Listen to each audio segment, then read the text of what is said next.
We're going to be talking about the 3 phases of mold detox today, and I find them really, really helpful, even for things like fungal overgrowth in the body, things like candida. Same principles apply, but where it really kind of comes to a fore are patients who have been exposed to mold in their environment, and the huge condition that goes undiagnosed forever unless you're using the right test would be green mold actually growing in your digestive tract, or aspergillosis. Phase number 1, we want to stabilize you and build up your buffer between you and your symptoms, and this is priority number 1, 2, and 3 until you're stable, until you can actually tolerate the effective and active treatment plan.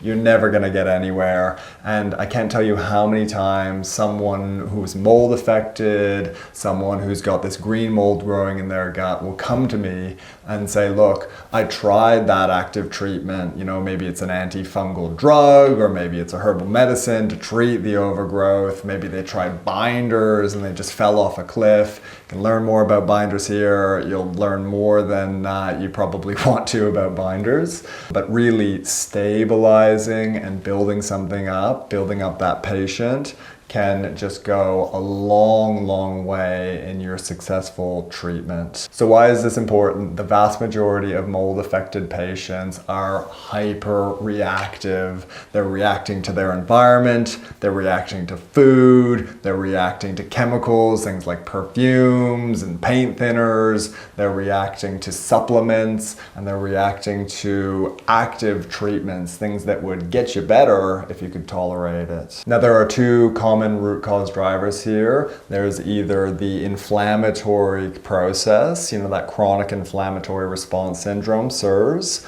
and the other really big one that I would pay so much more attention to and kind of apply so many more treatments to kind of resolve and to stabilize would be histamine intolerance. It's almost a given. Almost every mold affected patient is histamine intolerant to a certain degree, from just reacting to some of their foods and supplements all the way over to mast cell activation syndrome. The one thread that kind of ties all these patients together is they can't tolerate active treatment. So what do? Number 1, digestion. It gets overlooked often with mold exposure, and we really need to make sure they're having proper bowel movements, proper elimination, really speed up their motility. There's a lot of herbs that you can work with here that will kind of get that motility clipping along through the digestive tract so that they can actually unlock and lean on the most effective detox organ, and that's your bowel movements. If your bowel movements are blocked, your liver could be working fine, phase 1 could be working fine, phase 2 could be working fine, everything could be clicking, and it gets to the last stage where it's eliminating it out of the body. Doesn't happen, reabsorbs it back into the body. So within this phase 1 of stabilizing the patient, we want better digestion. We also want to be stabilizing those mast cells and supporting that histamine breakdown. Things like quercetin, there's herbal medicines. Again, you can check that video out here. And there's pharmaceutical options if needed. Now, I'm a herbalist. I love natural medicine for a mold affected patient. Some of them will need pharmaceutical support just to get them over that finish line. I don't like them relying on it. We want to be getting them off it when we can with their prescribing doctor on board, but just as a little bridge over to that greener pasture of stabilized mast cells, pharmaceuticals can be really big here. On that same front, we stabilize the mast cells. We want to be ensuring proper histamine detox. I'm going to be spending so much time and energy putting together videos for you on that histamine front. I think it's so helpful from the comments that I'm reading. Thanks for leaving them. And really the enzymes and the cofactors that support those enzymes function. Really big piece. If you're under toxic load, these mycotoxins that are in the body that are trying to get detoxed as best we can, you are going to be burning through all of your nutrients that run enzymes, and I picture like a foundation, and you know, most of us in our given life, we've got a decent foundation. Sure, if you're watching this, your diet's dialed in and you're exercising and you're getting good sunlight exposure and good water, all the foundations. But if you have something like mycotoxins trying to get out of the body, it's just eroding at that foundation, just piece by piece. You're burning through all of those nutrients. And the vast majority of patients with mold on their oat test, you can see a case study here that demonstrates that beautifully, have lost those nutrients, and they've used up all those nutrients. They are deficient in the nutrients that will support the detox of those toxins and things like histamine from the body. So we also mentioned inflammation in this phase. We want to decrease inflammation systemically. The cell danger response is a really great kind of model to be thinking about that all the way down to the cell. Histamine can play a big role here with kind of damaging that cell membrane, and the nutrients that build it up are really big. They can be deficient here too. You might have burned through them, as we just discussed. And so here I'll be focusing on nutrients like phosphatidylcholine, does a whole bunch of things that we're not going to talk about today.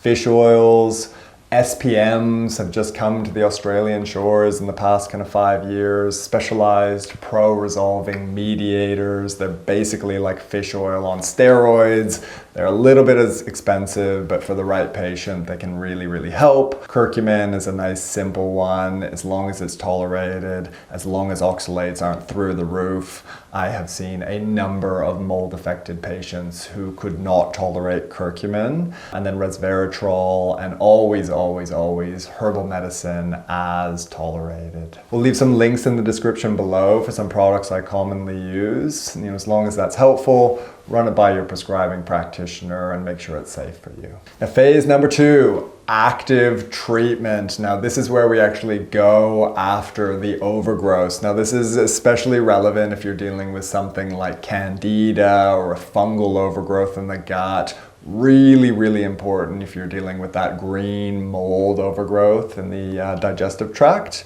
And again, the organic acid test by Great Plains Labs. They've just changed their name to Mosaic recently.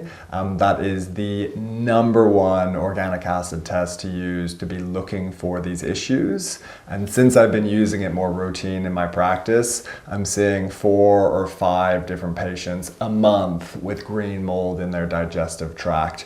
Have to get rid of it. That is something that is non-negotiable. We need to be actively treating, resolving those markers, making sure the patient's feeling better with these different phases, and working through as patients need. Sometimes when you roll into things like antifungals, which we'll talk about soon, the wheels can come off. So we said, whoop, back up, take a bit less, take a weekend off, take a week off, however long you need to get to baseline, roll back into phase 1, dial things up as you need to stabilize. And then once you're ready, once you've got that foundation built, roll back into phase 2, active treatment. So if we're talking about antifungals, talking about the herbal medicines, there's a whole raft of antifungal herbs, but the top of the top for me would be herbs like Horopedo. There is a link in the description to a product called Colorex. You can get Horopedo in a capsule, and it's a really, really effective antifungal. Might not do it on its own. Sometimes one herb won't do it. And when you stack them up in something like a herbal tincture, you can get a lot of compounded effects. So like 1 + 1 = 10. And so here I would be focusing on things like Horopedo, we just mentioned it. Clove is really huge. I love clove, talk a lot about clove. Oregano, galangal is really big. Tulsi, and also pomegranate. And we have to tailor this to things like your digestion so we don't slow things down. We're also working on phase 1 to speed things up through the digestive tract, so you could be working with a lot of prokinetic herbs here too. I like to draw the line at about 3 months on active treatment with herbal medicines as antifungals, and I would be doing a retest to make sure that those markers had been resolved. If they haven't, there's a little bit bit of a fork in the roads where we can keep working with herbal medicines or we can go down the pharmaceutical tract. That's something that I refer patients back to their prescribing doctor, have a discussion around something like nystatin. I haven't found that so effective. It's a good place to start. And the really big antifungal that a lot of mold literate doctors will work with is a pharmaceutical called itraconazole. Now remember, talk to your doctor, gotta get a script, so you gotta talk to them anyway because it's very strong, does have side effects, not tolerated by everyone. So let's take a little bit of a moment just to take a breather. I know it can be a little bit overwhelming, and if you are getting something out of this video, it would mean so much to me if you could like, comment, and subscribe. That goes a long way, tells me you're getting something out of it, and I'll keep making them for you. Now, active treatment, this is where things can go wrong. Things are dying off. That's the Herxheimer reaction. You might not be tolerating things. Again, you might have to wind it back to phase 1. You might have to fast forward to phase 3. These aren't kind of consecutive phases. We kind of work with all 3 at once if someone's vital. We work with 1 at a time depending on the presentation. And the really big piece here is that everything takes a hit. When there's mold detoxing and then when there's fungal overgrowth dying off in the body, people don't generally feel well. They feel very symptomatic, very run down, very fatigued. The liver takes a hit, the lymphatics take a hit, the gut takes a hit, the immune system takes a hit, and if you have any weaknesses in those different body systems, you're definitely going to be feeling it. So here's where phase 3 makes a play, and this is binding and eliminating toxins out of the body. And there are 2 huge toxins that are associated with mold exposure or mold growing in the gut, fungal overgrowth in the gut as well. So some simple steps to mobilizing and eliminating would be sweating. That's a really big one. So, exercise to tolerance, lymphatic massages, saunas, again, as long as you tolerate them, and then binders would be a really mainstay in mold detox protocols, phase 3. Again, there's a link to a video here, tons of information on binders. You can learn to your heart's content. One important piece gets overlooked sometimes. Again, it's shown on the organic acid test, shows your glutathione status, and the vast majority of mold affected patients are struggling to make glutathione and they're running out of glutathione. So just supplementing that with a liposomal glutathione can help. It can be highly reactive, so you might have to start low, you might not tolerate it at all. And N-acetylcysteine or NAC can help as well, but there's a little bit of evidence to show that NAC doesn't actually get converted down into glutathione that well with mycotoxins on board. And that's the GCL enzyme, glutamate cysteine ligase. It's inhibited, again, when mycotoxins are in the body. So everyone's loading up on NAC, thinking it's going to make glutathione as a nice, cheap, and effective way to do it.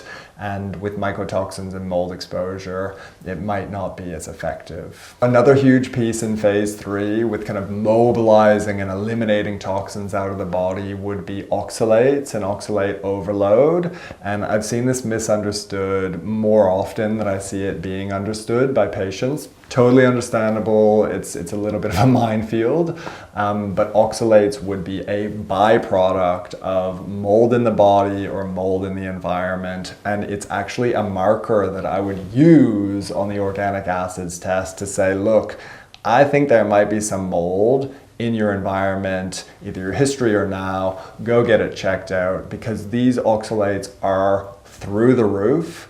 And there's no reason for it. You should be able to process oxalates. So where are they coming from? And when they're extremely elevated, more often than not, they're coming from a fungal overgrowth or mold in the environment.